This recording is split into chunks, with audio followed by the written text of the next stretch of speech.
Shortly after 2 p.m. on Saturday, July 17th, 2021, we're at the North Country Golf Club, and you would expect a very pleasant July afternoon that the golf club would be hopping, and it is.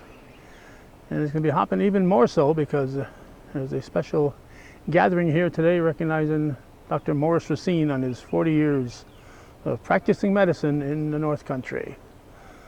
So that's what we're here to cover, but I'm sure there'll be a whole lot of golfers in the area as we're celebrating with Dr. Racine and his friends and family. We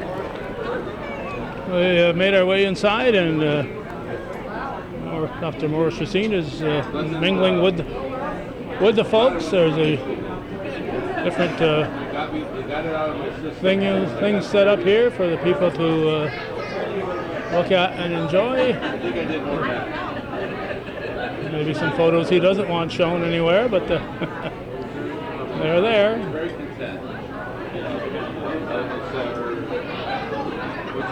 Right now, the people he's talking to includes a couple of his classmates, and looks like the formal presentation will be taking place right here.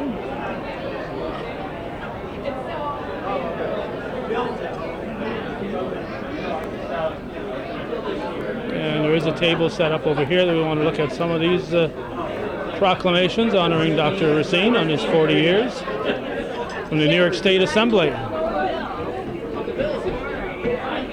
Well, if there's a biggest proclamation, I guess this is going to win the award. And the village of Champlain has one. Here's one from the town of Champlain.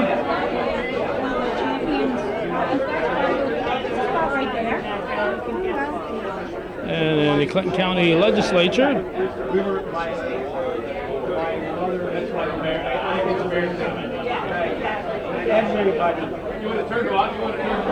And an old newspaper clipping from 50 years ago, after 50 it says, so not sure when that was. Obviously he wasn't a doctor 50 years ago. He was just graduating from high school.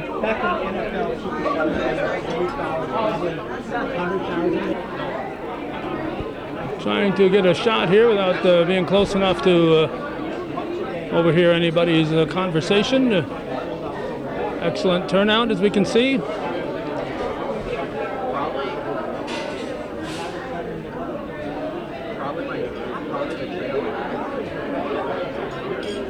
And we're still over half an hour away from the formal presentation part, so I'm sure more people will be showing up as we get closer to 3 p.m.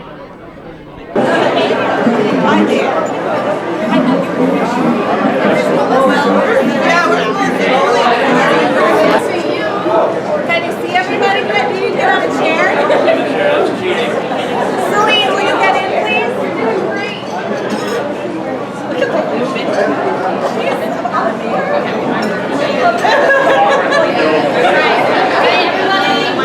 If you can't see me, I cannot see you. Right?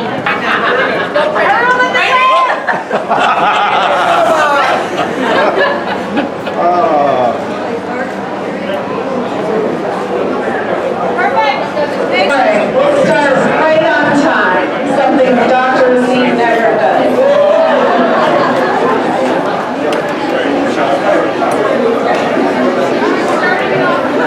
That's right. Can everybody hear me okay? All right. Thank you all for coming to celebrate this milestone achievement of 40 years serving the North Country as our family physician. Dr. Racine's first day of work was July 1st, 1981. He was 27 years old. I think the community, his friends, his teachers, his siblings, his parents, were all still in shock. He did it. I had all these great lines to roast him, but he did it himself in the Press Republican last week and said all of it, so there goes that.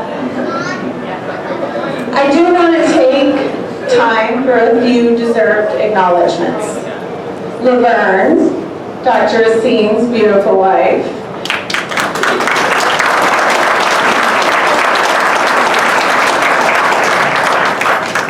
Thank you for all you do to keep him on the straight and narrow. Somebody certainly has to do it. Also, the flowers are beautiful. Thank you. Rachel, Johanna, Danny, Nathan, son-in-law David and Ryan, who couldn't be here today. Thank you for being here and celebrating with us. And thank you for the help with the technology. The best part of today is getting to meet these three precious grandchildren. We have Reed, wave Reed, Brendan, and maybe a sleeping Samantha. It's wonderful that you're all here. To his siblings, Christine and Leo, thank you so much for being here. And, oh yeah, younger sibling, Leo. And to his brother-in-law, younger brother-in-law, Mark, and sister-in-law, Rhonda. Thank you very much.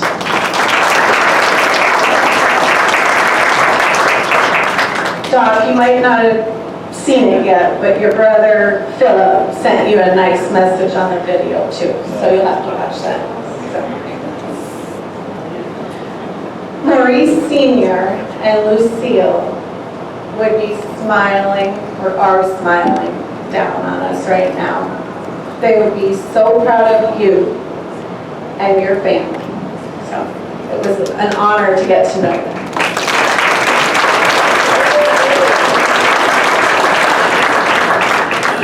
We have some key members of Hudson Headwaters Health Network here that deserve some accolades. Dr. Ruggie, Tripp Shannon, where are you? All right, way in the back. Paula DeGrisci, Dr. Larson, Vicki Word, Mark Hasselwander, and Celine Racine Paquette and Kevin Dugray. Thank you so much for all of your help in planning this meeting.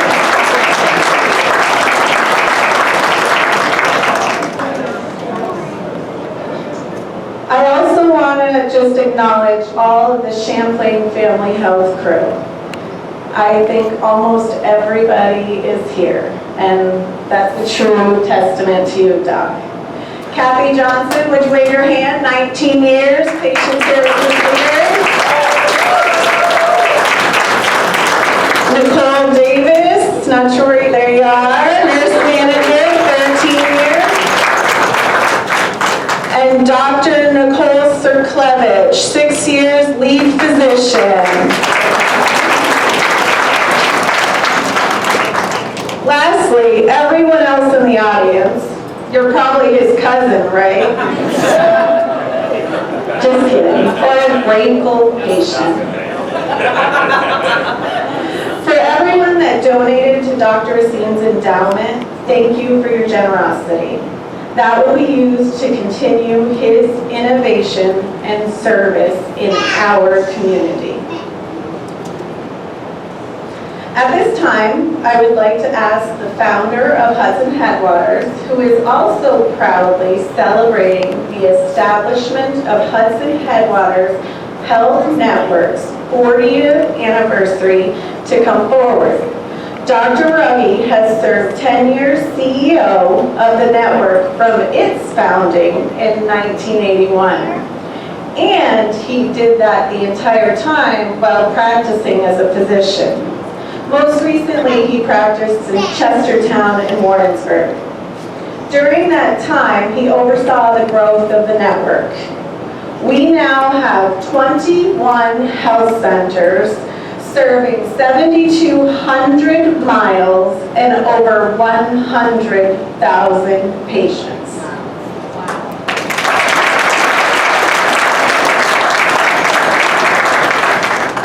Thanks to Dr. Ruggie and Dr. Racine, innovation and dedication our community here is well served and will have a plethora of resources to take us well into the future. Dr. Ruggie, would you please come forward?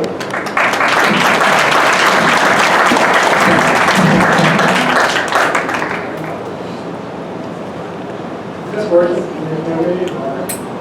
No. I made it that way. How about that? Is that okay? Just to be clear, I am no longer CEO of Hudson Hill Waters. Well, I know you didn't like the retirement one. I don't like the term. I am now the CAO, Chief Archival Officer, digging into the past, digging into the memories, trying to figure out what really happened. It's amazing what sticks and what doesn't. I have no idea who won the Super Bowl in 2011. No idea who won the World Series. But I do remember a certain phone call exactly in that time, 10 years ago. The caller introduced himself as Dr. Maurice Racine, a family doctor in Champlain for 30 years. The other physicians in the North Country Medical Group had retired, and he was unable to find any new physicians to come in. All the same, he was very proud of his practice, of his 2 nurse practitioners, his PA, his staff, and of course, all those patients. 15,000 visits a year. Anyway, as it turned out, he recently attended a medical meeting with a talk by a physician who identified himself as a part of Hudson Hill Waters Health Network. And so Dr. Racine did a bit of research and he called to wonder, maybe we could get together and join up and be part of Hudson Hill Waters here. So he called. And I had to ask, Champlain? Where's Champlain? When he told me, I was the one to laugh. That was 2.5 hours away. 20 years previous, a person from the health department had called and suggested that we have a health center in Moriah. And I said, oh no, that's too far. We can't do that. It's half the distance to Champlain. But this call was from a doctor, a physician, who was living the life that I knew about, who was doing small town family practice, just like us, and who wanted to leave a legacy. So I had to think, well, we were already in Ticonderoga. In fact, we were already in Moriah, so that was helpful. Better than that, there was something new. All this new technology, video communications, iPhones. And so much of medical care depends on FaceTime. Suddenly now we can do it technologically. Maybe that could work. A little more checking around. But what I discovered was Dr. Racine was a long-term resident of this community and committed absolutely to the patients he was caring for, and both really well liked and really highly regarded. So I had one more piece of checking to do, and that was Hudson Hill Waters had recently formed a medical home pilot program with CDPH. So I called Stevens Mundy as president of the hospital and told him that I'd had this call from Dr. Racine. I'm sure he must have known. And I knew he might not want us to encroach on his territory. That could be hard. And I certainly wasn't about to do this unless he said okay. Again, memory comes to work. I remember exactly what he did. He hesitated for just a minute, about one breath, and then said, I say, go for it. Looking back, it's a complexities of the situation. CBPH been negotiating with the University of Vermont for a new health network and all the rest. And I've become pretty sure that Stephen said okay because he was convinced this would never work. This was too far-fetched. So the next step was taking the tour here at Champlain with Dr. Racine. But the press most, of course, was his man cave. As for the medical practice, the staff is so warm and so engaging. The facility may be a little problematic. One of my board members took a tour a little later with me, and what he remembers, this being another physician, Dr. McGuire, what he remembers is going into the bathroom and having to stand on the toilet to shut the door.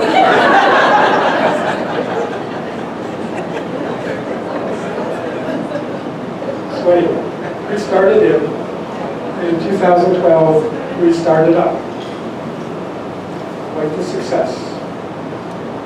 Dr. Racine proved to be a superb physician and a wonderful leader with a great team.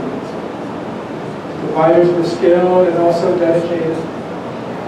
And they brought together a really wonderful management support team.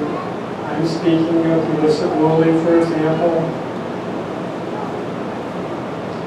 And also, along the way, I let Maurice know that if we were to have a health center in Champlain, we would have to have a board director from Champlain. Did he happen to know of anybody? And this said, yes, well, I know of one person. She was a nurse, went into education, became a high school principal, now owns an insurance agency, and she has board experience. Worked with the county legislature, worked with SUNY, the state university system, and also CBPH. Oh, but also, and this may be a disqualification, her middle name is Racine. I said, no problem. From this office, I called Celine Paquette in her office, and in 5 minutes, we had a new board director. How wonderful again, how important she has been to the expansion of the soul and the well-being of this entire network. We always said, you can do a long distance, we can put you up. No. She had to make the drive there and back, every single meeting, still does. So, now we have a health center. And as I just heard from Nicole, we do everything here. You do everything here. We have telemedicine, of course. We have an expanded staff of behavioral health. We have care managers. We have imaging centers, and we have insulin pumps. We do more than the usual family practice. We did it because we could do it together. And as a result of that, the University of Vermont Health Network has come to regard Hudson County Water's Health Network as its absolutely necessary primary care partner.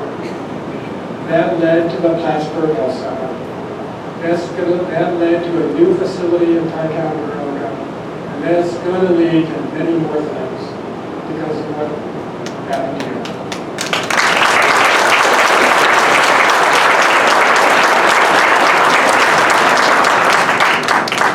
Meanwhile, Dr. Racine discovered new joy in the Caribbean while remaining 40 years, still counting, a touchstone, a model, and an inspiration for all of us as we go on. He's been so important, so given to this community, so important. Such a model for us in Hudson Waters Health Network.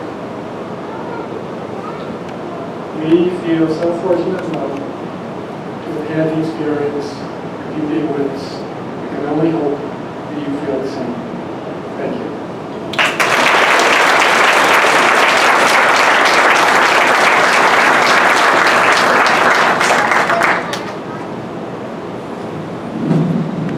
Thank you, Dr. Racine. now have two of our providers at Champlain Family Health who are very eager to come up and share some words. Dr. Sirklevich and Julie Steele-Goodwin, who has been Dr. Racine's right hand for the last 15 years. Please come forward.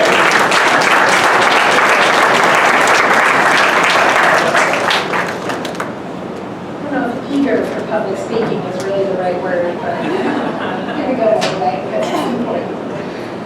So I was thinking about this, Doug. I don't know if you remember, I remember very clearly, the very first day that I started, the first thing you ever said to me. Do you remember? I walked in, I'm a brand new doctor, just out of residency, and I'm nervous, want to make a good impression, and here comes Dr. Racine, the legacy, and I want to make a great impression. I stand up, and you said to me, do you remember? Good morning, Julie.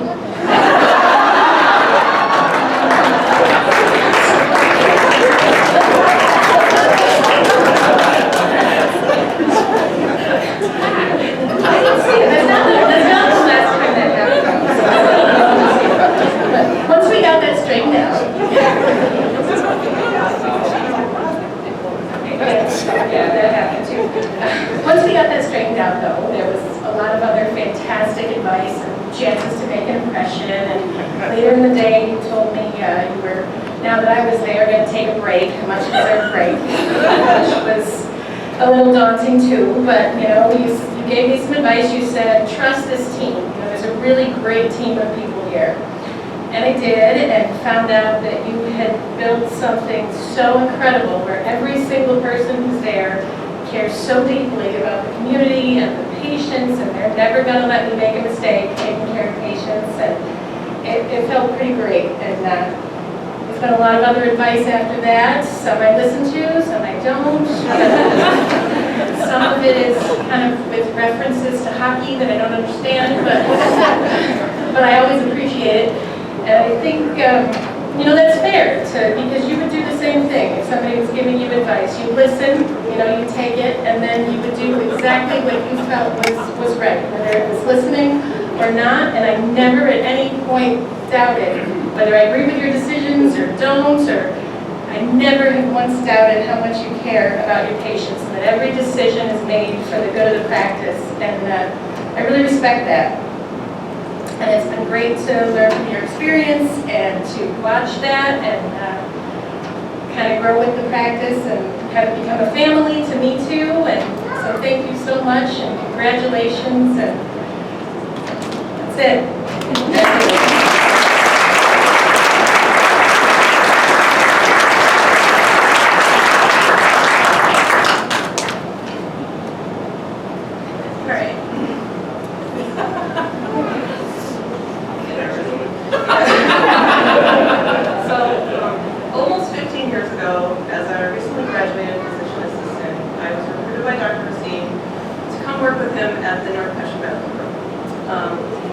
Although I had to bring my infant to the interview, Dr. Racine understood, it's true, right? The meaning of and needs of a family, and he hired me. Back then, there were only 3 of us, and Dr. Racine was the only MD. Hi, Marilyn. Marilyn worked with us a very long time as well. He mentored me during that challenging first year, from nervously seeing only 1 or 2 patients each hour to becoming an experienced practitioner. That small clinic was like a family. I have so many happy and funny memories from that time. Can't share those stories. Dr. Racine always had time to provide mentoring guidance on one hand, but promoted my working independently on the other. Although we were a small office, Dr. Racine was an early implementer. While other offices continued to embrace written medical records, Dr. Racine jumped headfirst into electronic records. Many of us still remember the shock looks when the file room was eliminated, all those old records. Looking to provide better medical care for the patients and employees of the North Country hamlets, Dr. Racine transitioned his small medical practice to the Hudson Health Network. During this transition, Dr. Racine made sure that all of the employees of North Country Medical Group were cared for. Everyone. As far as patient care, he has never judged people on how much money they have or if they have fancy titles. He would treat proud farm families or a family on assistance exactly the same as obviously wealthy patients. I have never seen him turn somebody away if they needed medical help. The definition of a federally health qualified center is a community-based health center that provides primary care services in underserved areas. Dr. Racine has been providing that service for this community for 40 years, and I'm privileged to have worked side by side with him for 15 of those 40 years.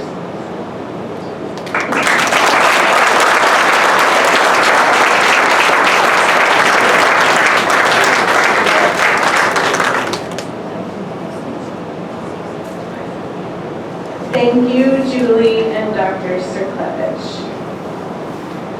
On the table, some of you may have seen that there's some resolutions and proclamations way over by the book. Dr. Racine received one from our local village. Thank you, Janet McFrederick. One from the town of Champlain. One from Senator Dan Steck, which hasn't arrived yet, but is coming. One from Assemblyman D. Billy Jones, who actually also shared a message to you on the video. And I'd like to welcome right now the Honorable Calvin T. Castine, Area 1 Legislator, as he will present you, Dr. Racine, with the resolution from the Clinton County Legislation.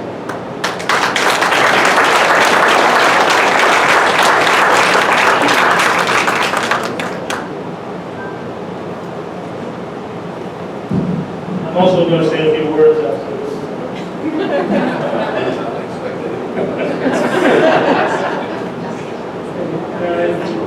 10 whereases, and I'm not going to read them all. I will say a few words about Maurice after this.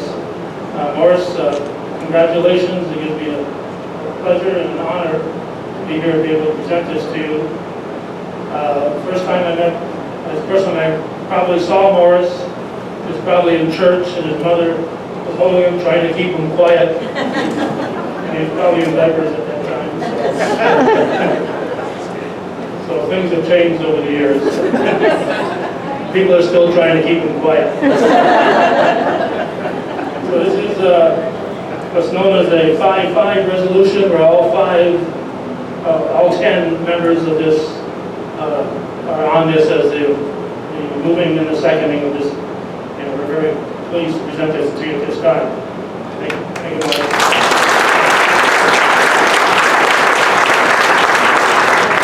I do have a few words. I am a man of few words.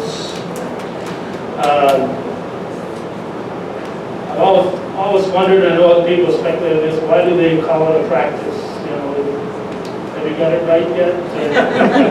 Are you still practicing? That's correct. You're still practicing, all right. As I said, probably the first time I met him or saw him was when he was in diapers in church, but I knew him as a classmate of my younger brother Gary at St. Mary's, and that's where we got to know him over the years. And he had a very unique class at St. Mary's. In '69, they closed St. Mary's Academy, so as a sophomore, that was his last year. He went to Champlain Central in 1970. They closed the school and merged with Morris. So in '69, he was at St. Mary's. In '70, he was at Champlain Central. And at 71, 50 years ago, by the way, he was in the first graduating class at Northeastern Clinton, along with my wife Judy and my brother Gary. So Morris has been part of the family for a long time.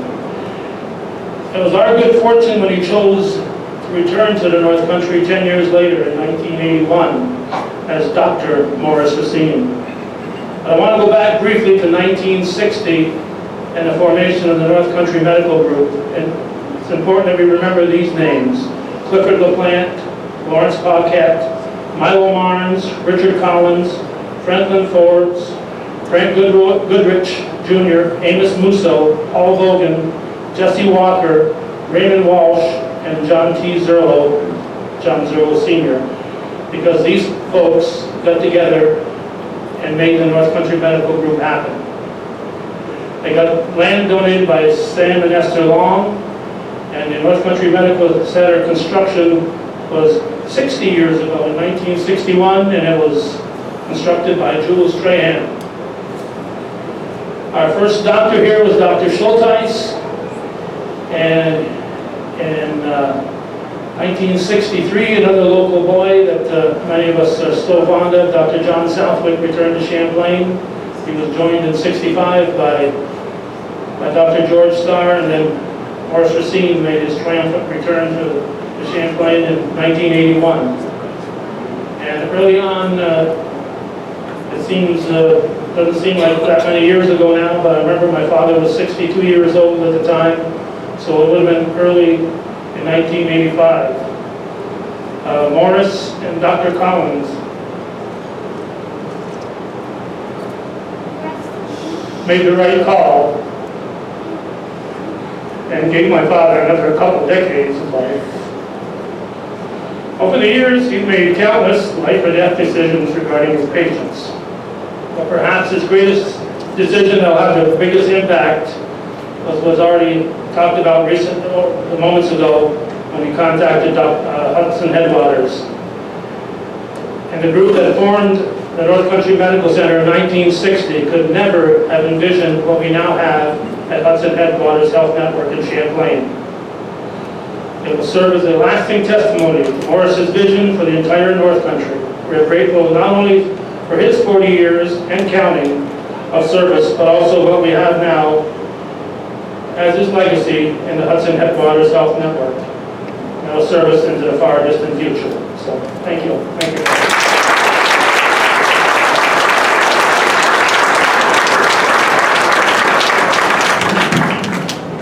Thank you, Calvin. If Dr. Racine's four most notable achievements, his children, would like to come forward, I think you have a few words to share.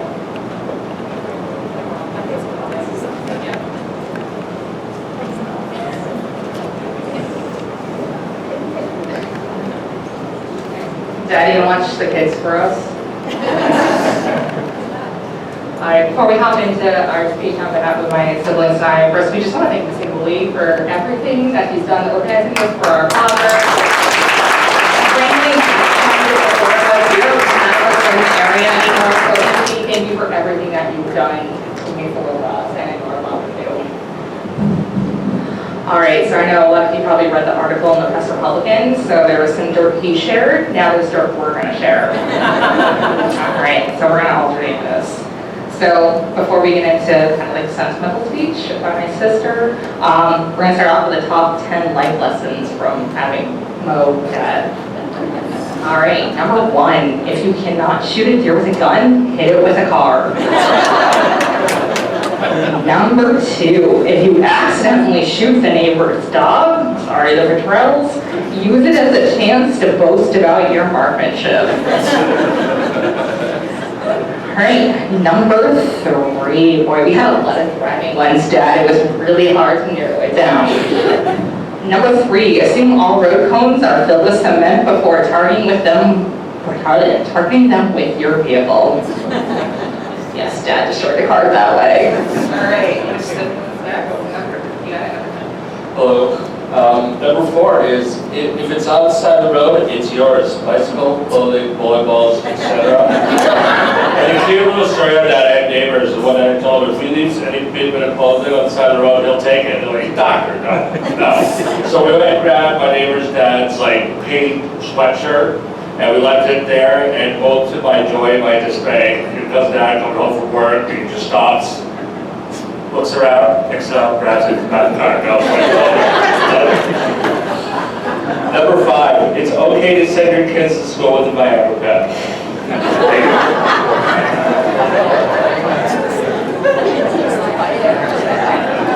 All right. Number 6, the use of numbing agents is optional when suturing up your children. Number 7, do not keep record of your child's medical history. It's not that important anyways. And then number 8, pharmacy rep giveaways make adequate birthday gifts.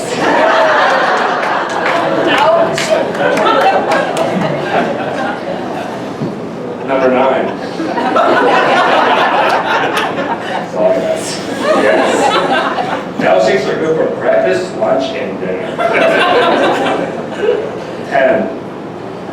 You had the unique opportunity of growing up to you, Dad. Love, dedication to his patients and to his community, where he grew up and has made home for these past 40 years. I appreciate you, sir. And I'm glad you're my father.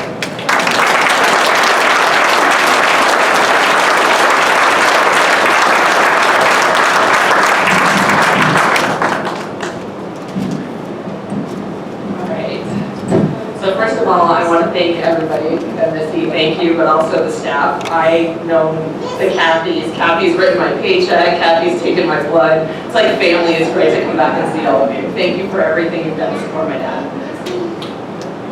All right, so Dad, great. So not only have you been my dad for 35 years and the doctor of this community for 40, but you've also been your kids' biggest champion for their entire lives. I cannot begin to describe how fortunate I am for being raised by this man who also happens to be a doctor. All 4 of us were exposed to so much in life because of you. And from taking care of the community to the sports and numerous activities we all did, all the way to the life lessons you taught us along the way. I have watched from a young age my father take care of people, from suturing them on our kitchen table to making house calls whenever anybody needed medical assistance. He was there on or off the clock. No matter where we were at, he always had his medical bag in his car, and if somebody was hurt, he would tend to them. This still continued on just recently when he came to St. Louis to visit me and tended to a woman with a heat stroke at the Budweiser Brewery. He was the first one there. His love for his profession mixed with his empathy has greatly impacted me both professionally and personally. Now, many of you know my dad has a strong like for sports, but an obsession with competition. He's had us involved in everything: soccer, baseball, swimming, skiing, sailing, and hiking and hockey.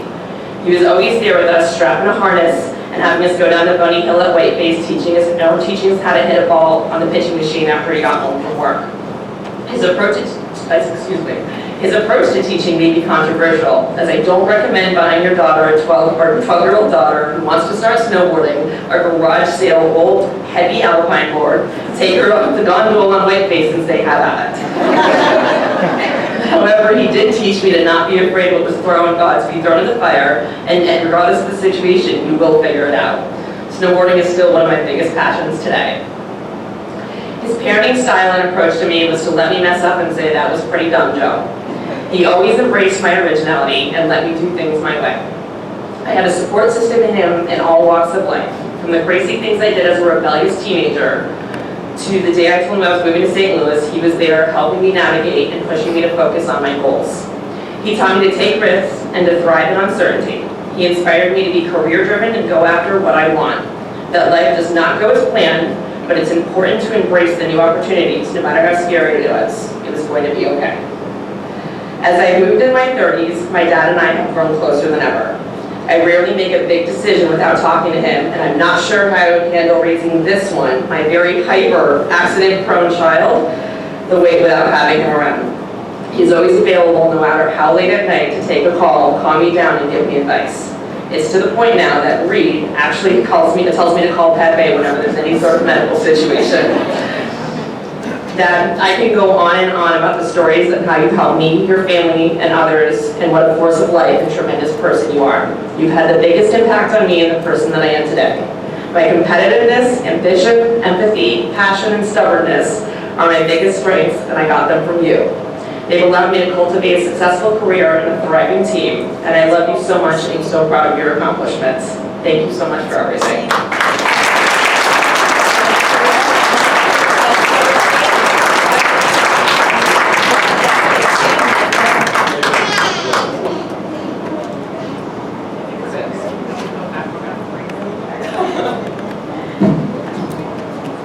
All right.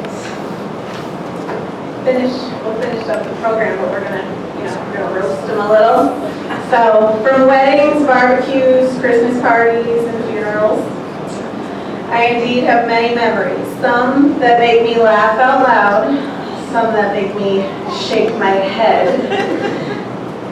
but all that make me honored to have been on the team for the last 20 years. I bet you he's either put stitches in half of you or taken out fish hooks out of half of you. And I agree with Joey, he stitched up my kids and he doesn't believe in lidocaine for those guys.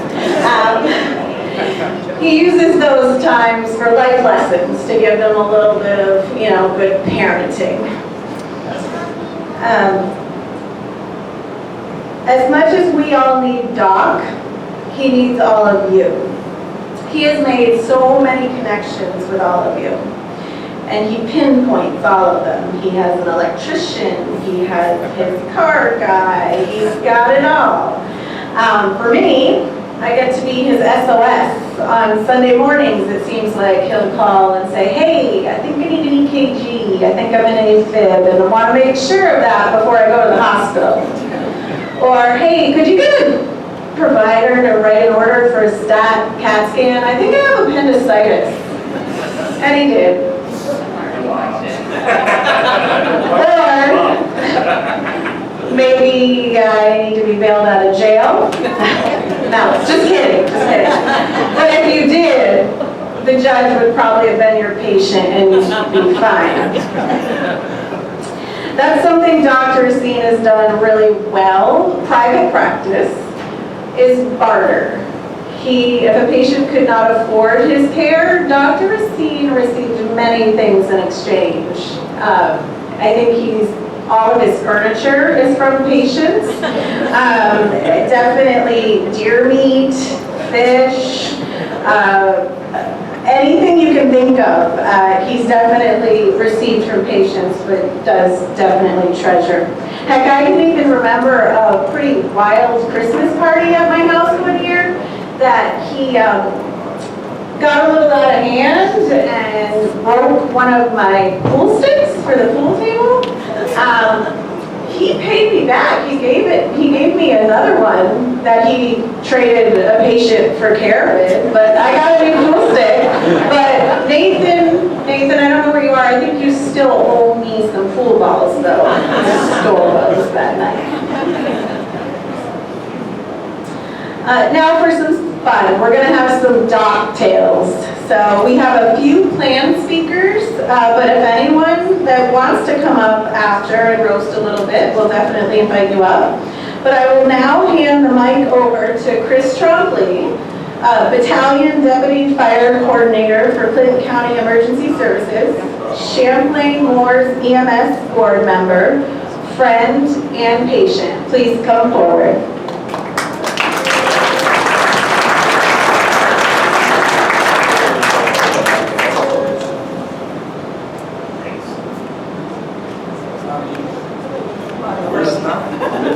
Heat stroke at a Budweiser plant. That's a misdiagnosis right there. You know, the next year we went back and I met the same lady there. That proves She it. looked at me and said, you remember me from last year? She was a bartender. She was sober this time. She was sober. First time I ever met Dr. Racine, I had actually a pretty young, right his age right there, I had a fish hook in my hand. First, being a dedicated patient of Dr. Southwick, we called the medical center 2691, or at least my mother did, and Dr. Racine was on call.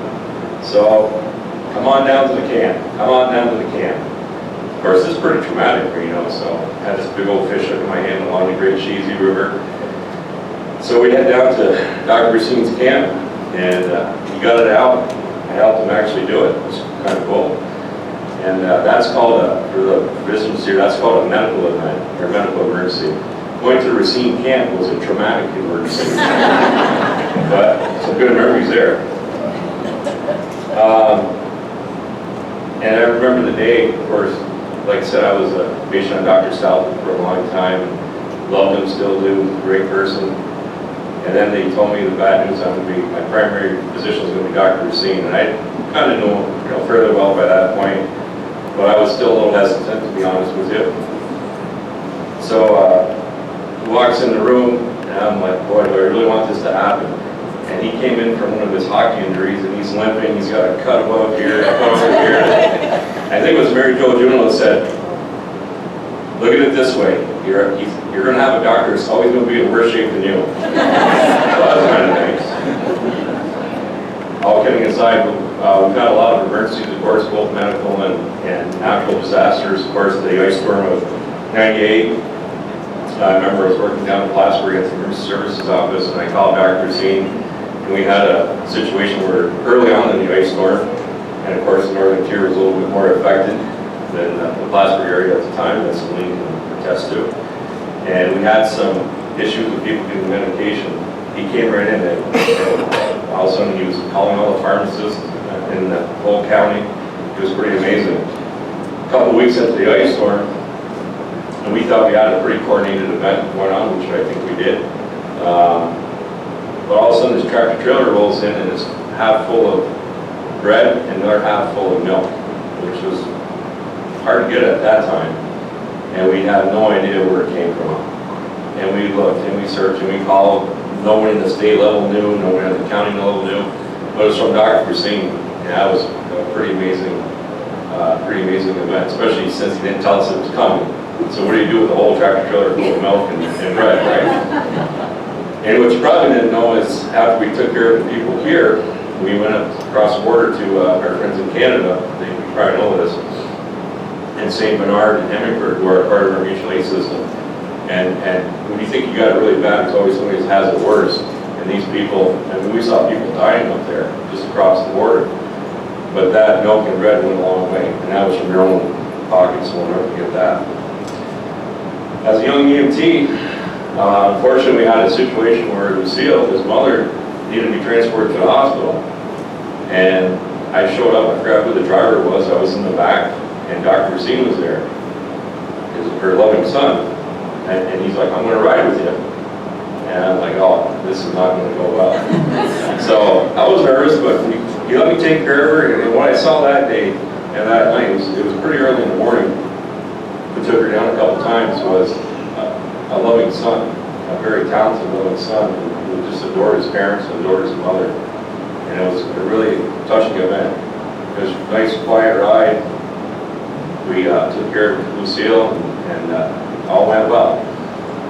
Then we arrived at the hospital, and that didn't go so well. And some of the folks there recognized him.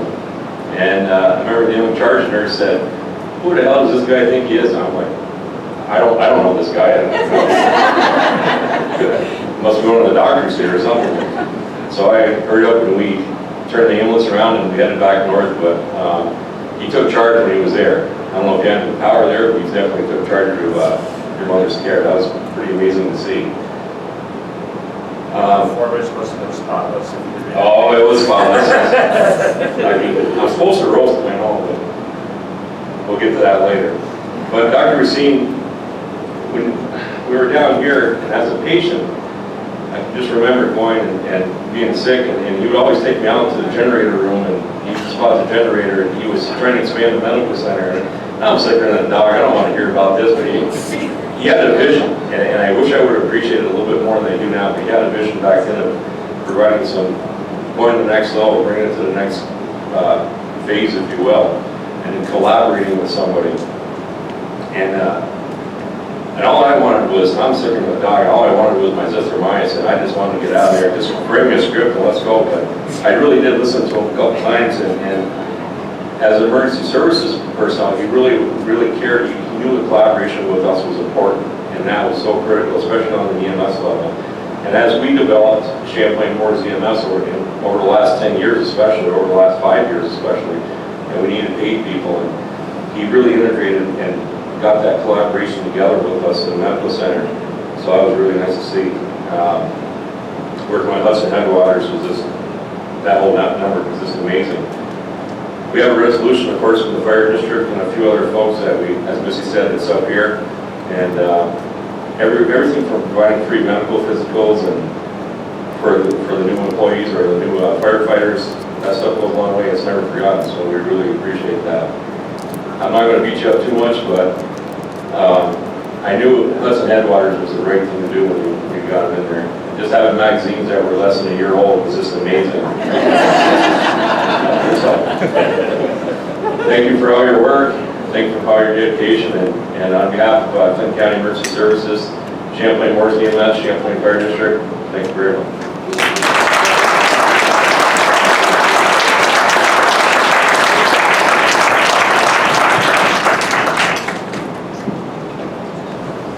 All right, now for Dr. Esterson. He's a Champlain Family Health physician who gets to sit right next to Mo every day.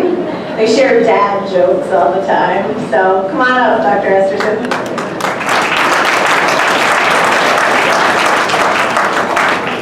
So I guess when when I was told that I would be able to roast Dr. Racine, the appropriate way to start any roasting is to say I've been either waiting a long time for this or, I'm looking forward to this. I really am not. It's very obvious just how dear Dr. Racine is to the heart of the community. Even just on my way here, I crossed the border to get here, and I was talking to, I let the border guards know where I was going. They both know him, and they said, he's been taking care of the community for a long time. And that's true. So most of us here, we rarely refer to you as Dr. Racine. We do, but a lot of us call you Mo or Doc. And really what that speaks to is his kindness, how easy it is to be comfortable around him, and most importantly is your generosity of spirit. So I'm here to roast this guy, and I'm going to keep it short, share a couple of stories, that I think will get some laughs. But I definitely don't want people here to hate me or go too long so that Dr. Racine can catch me. To that latter point though, I think most of us here know that he's working with 2 replaced hips, and I don't know what the max speed on those are, so I think I'll be okay. And about those hips, I never thought I'd say this, not mine, but this is an anecdote coming from the people who worked with him in the other office. He was very proud of those hip replacements, and he would brag about how he got the new anterior approach. And at the old office, I was told that unsolicited every time, he would drop his pants and show those scars off. Always unsolicited though. So, Dr. Racine, he has a lot of great stories, and I met him 2 years ago when I started working at the health center, and we share, a workspace. We share patient rooms. And so one funny thing I always laugh about during this past winter, during COVID, Doc has a place in paradise, right? St. Vincent, gorgeous place, beautiful country. But when COVID hit, he was stuck there. For a while, and was trying to get back any way possible. He wanted to treat his patients, he wanted to get back, just couldn't. But I swear, you put photos of St. Vincent in every single one of your patient rooms. And a map of St. Vincent, beautiful photos. And so I'd see some of his patients who wasn't there, and they would always ask, how's Doc doing? How's Mo doing? And, there'd be a beautiful picture of a beautiful beach right there just to kind of rub it in a little bit. And it was almost on cue that I would get a text message from him saying, still on Gilligan's Island? Kind of getting a little bored. So that always makes me crack up. Another thing, another story that, is always cracks me up is that, we know Dr. Racine was an avid hockey player.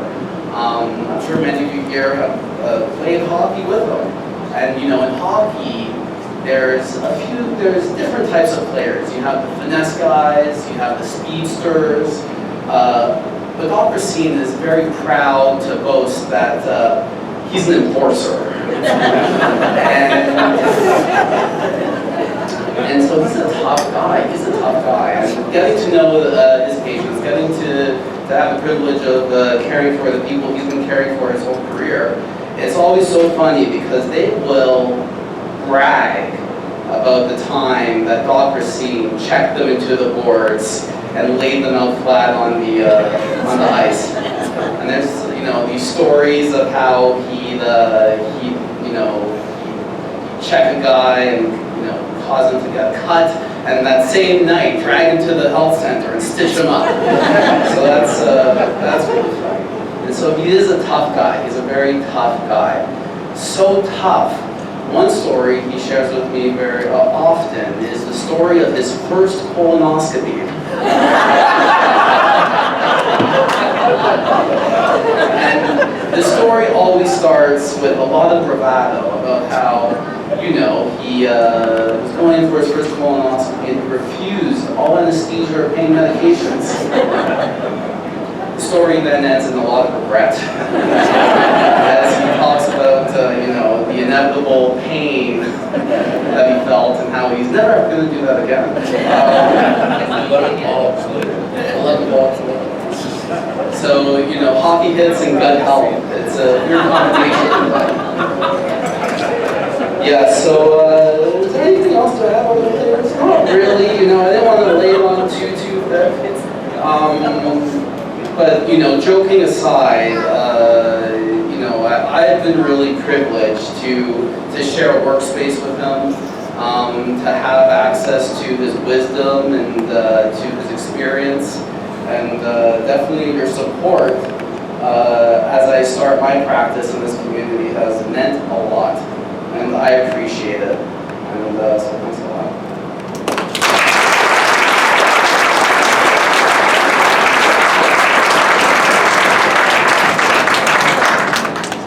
All right, Nicole Davis, nurse leader. She's our comic relief for the office, and I think she's going to share some of Dr. Racine's dictionary.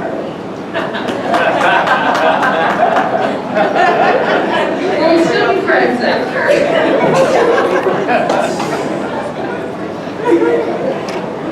So I just want to start by apologizing first, not to you, but to everybody else, because I'm not a great public speaker. My ability to give a speech is similar to an auctioneer on a Friday night. I talk really fast, so hold on and take notes. Just kidding. Melissa touched on everybody here. Everybody holds a great value to Dr. Racine and to our community, whether you're a patient, staff, employee, friend, relative. But one person she didn't mention, and because that would kind of be weird if she did, is herself. She has worked really hard the last, over a month to get this set up for Dr. Racine and his recognition. I remember the day she had the idea and she just went full bore into it, from tablecloths to food to her sister being the photographer and everybody here today. She didn't forget anyone.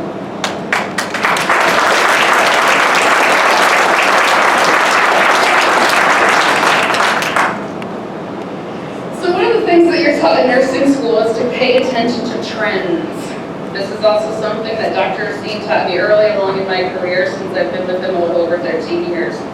I decided to call my chapter of the Doc Tales, Trends of Dr. Racine, both names and food. Well, there are many of Doc's trends, I thought I should keep it short. Over the years, one of the things doctors have been known for, I think everybody has made this joke, is their creative and oftentimes very illegible handwriting. Well, I think I did pretty good just learning how to translate docs over the years, but one thing nobody warned me of, thank you, Melissa, was that Dr. Racine also has his own language. I like to call it Racinian. He has a way with names. Anyone that knows me knows that I am not really a Nikki. But, by golly, if the man that signs your paycheck every week calls you Nikki, you just go with it. Over time, I became Nicole. There was a time in the old building that he asked me to dial a number for him. I was relatively new, intimidated, so I'm like, yeah, sure.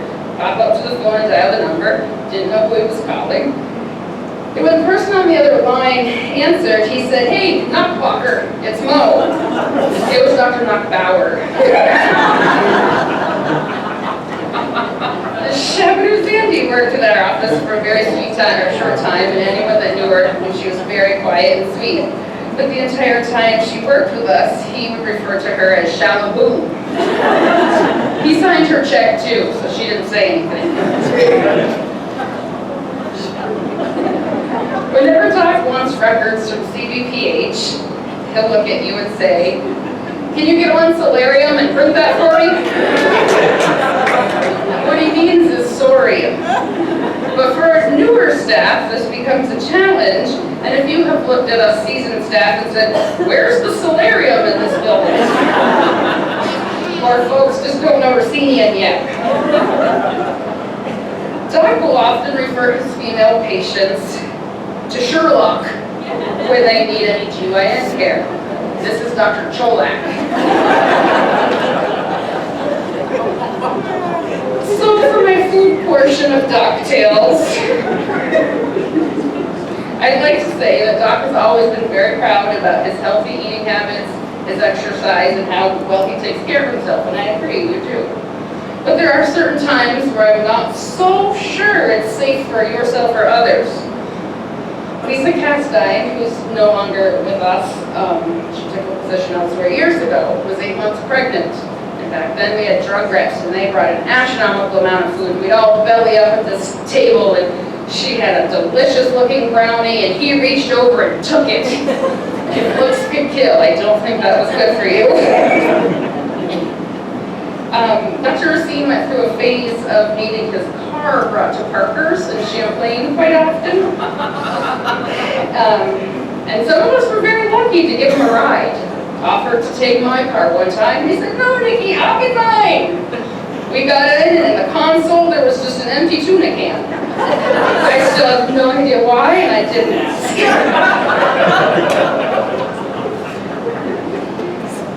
I do believe there was also a time where he decided to do a different diet that incorporated an astronomical amount of onions into his diet. He'd go work out at the gym, and for about 3 weeks he'd come to work smelling like nothing but onion. It was not good for us. We also had to save all of the leftover Coke in the 2-liter bottles. Didn't matter how much was out of it, he wanted you to keep it. Because in our old building, as lovely as it was, the drain would often get clogged and he'd dump it down the sink. So I learned how to unclog a toilet and the sink.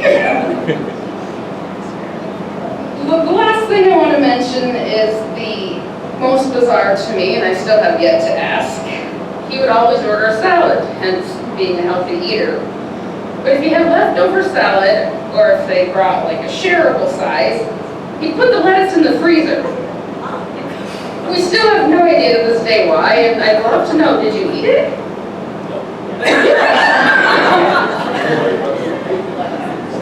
But there is a trend that I didn't mention in the beginning of this speech, and that's his softer side. I know you're a tough man, but you do have a heart. For a long time, I hemmed and hawed over whether or not to return to nursing school. I was older, I was a parent, I loved what I did, but I knew deep down I wanted more. After all these years working together, he pulled me into his office and sat me down and said, "Nikki, you're already doing it, so I don't get paid for it." He told me that I had a lot more to offer, but without the education, it wouldn't all be possible. I think he told me some hockey stories in there. They probably made sense at the time. If it weren't for Dr. Racine and his trend of encouragement that he offers to everyone when he believes in something, I may not have gone to school when I did. Thank you for believing in me. You're great at what you do, and I am honored to have worked with you over all these years.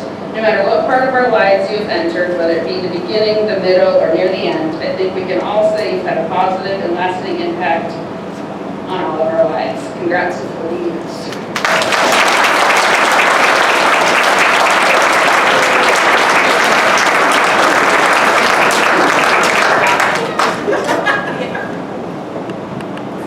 All right. right, now we're gonna have Steve and Sue Merchant, high school buddies and patients, come forward. But just remember, guys, high school stories, there's kids here. Want to keep it okay.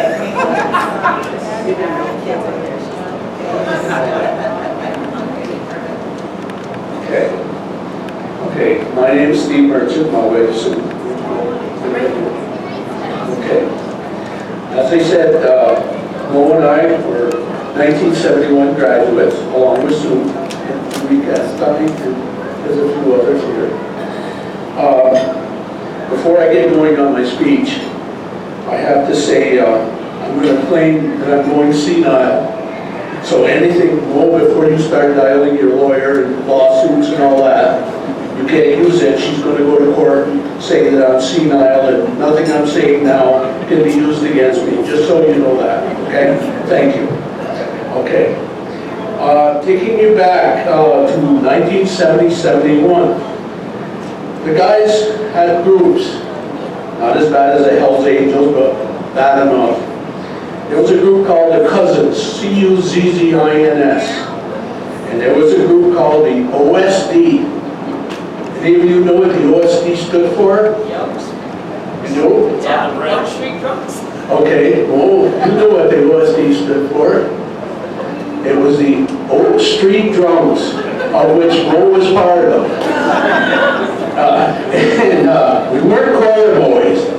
Well, the Cousins and the OSD decided one winter day, I don't know who came up with that idea, we won't mention who, one cold winter day, decided to have a little liquid refreshment party down to the fort in the dead of winter, get this one. So somehow a keg of beer on a sled, and the boys decided to go down and have a little, as they say, a liquid refreshment party and a little conversation. Calvin, I can't go into it because you'd have to show it on adult television at night what happened. But anyway, I don't remember what happened. But I can tell you, the snow was cold and the winter was colder than the beer was. Anyway, we had a good time. And Mo, by the way, I have some bad news for you. I know you wanted it real bad, but I tried to locate your fake ID showing you're 21. I'm sorry, I can't do it. So you're going to have to go with your real age. Anyway, to be serious, on a serious note, and I have heard this, and I mean this many times, not only myself, but my wife, and many people have said it, I've heard it over and over. Dr. Racine, Maurice Racine, is one of the best diagnostic doctors in the North Country. And I mean that from the bottom of my heart. This man here I have been to, my wife has been to more times. He's helped us out more with this, that, whatever ache or pain or whatever. And he has helped. We are so proud to have him as our doctor. He's been not only a friend, but he has been there to help. And when you go in there and you've got something wrong with you, he's serious. He goes right to the point with it. He nails it. I'll tell you what, I'm very proud to have him. Ladies and gentlemen, Dr. Maurice Racine.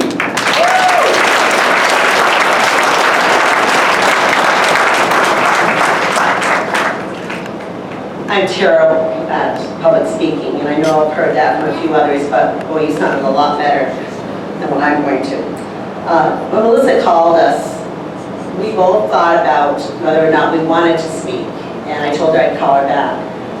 How could you say no? We wanted to let everyone know how we feel about you. We have had some serious illnesses between Steve and I.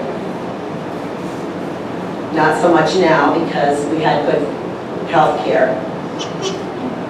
But whether you have a lump on your finger or you have something much more serious than that, Mo treats it as if though it was very serious each time.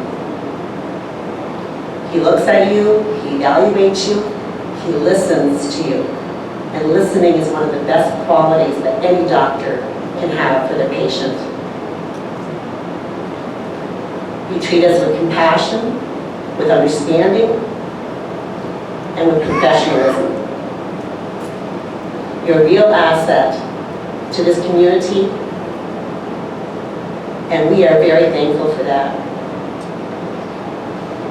I know that you probably get stopped along the way when patients see you outside of work and say, oh doc, I have this issue, or I have that issue. So in closing, I will say, I've had this nagging pain in my back, but we'll talk about it later. Congratulations.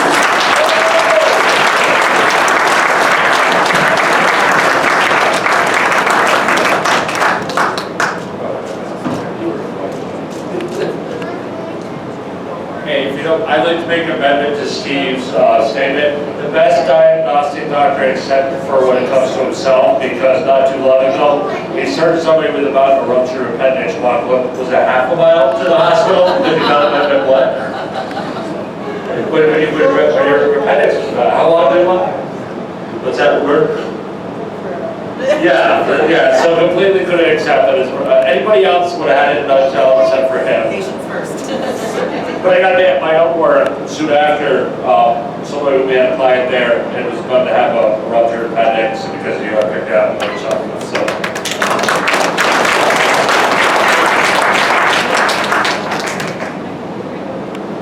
Is there anybody else that would like to say a few words? We've had a lot of good laughs. That was really great. I'm going to leave the podium on a good note. Dr. Racine, you may drive me completely crazy some days, but you're one of the most genuine people I know. You judge no one. You listen to everyone. And you have this gut feeling. And when you get that gut feeling, you're always right. You're an amazing doctor.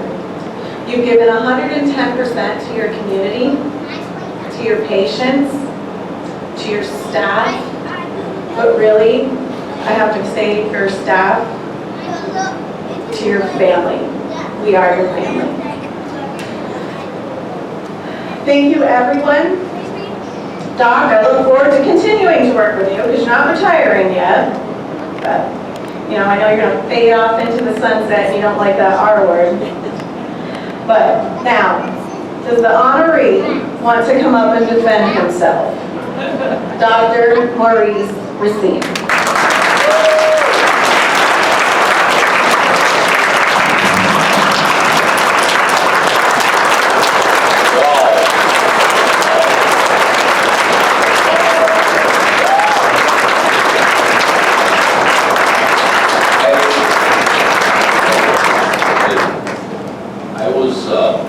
Very rebellious kid when I was a teenager.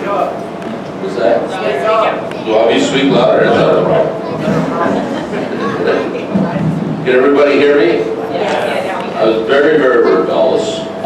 When I was 18, a lot of my classmates, I don't know, Steve, you remember that, they voted me as either I was going to be president of the United States or go to jail. And I think they were right. And I looked around, and two people I admired very much was Dr. Starr and Dr. Salva. They seemed to have the right idea, they loved the community, they were leaders of the community, and I said, being a family doctor was the way to go. And I remember after graduation, telling my mom and dad that I'm going to be a doctor and come back here. They both kind of looked at each other. They were used to my antics of stealing police bubbles or cake parties. And I kind of like, okay, you know, and it's not a mistake. It's not, I'm not doing it that way. It's probably the smartest thing I ever did in my life because it's been a challenge beyond anything that I could imagine. Being a family doctor in a small town. I have to say, I was pretty arrogant at 27 when I came here. 40 years later, it's not a problem. I've been humbled by being here for 40 years. For every bit I've given the community has given it back. Every bit. It's been a two-way street of having the community help me out, helping me grow up. The only other note was that everybody in my medical school was sure I was going to be an orthopod. I did that for about 3-4 weeks as an active internship, and I said, I'm going to be bored out of my life. And being a family doctor, I have not been bored at all. And I see this community, not just my children, my grandchildren, but almost everybody here that I see this northern part of Clinton County is my family, one way or the other. So I don't think very many people are that blessed to have that sort of community. It's been a great place to grow up and live. Thank you. Thank you.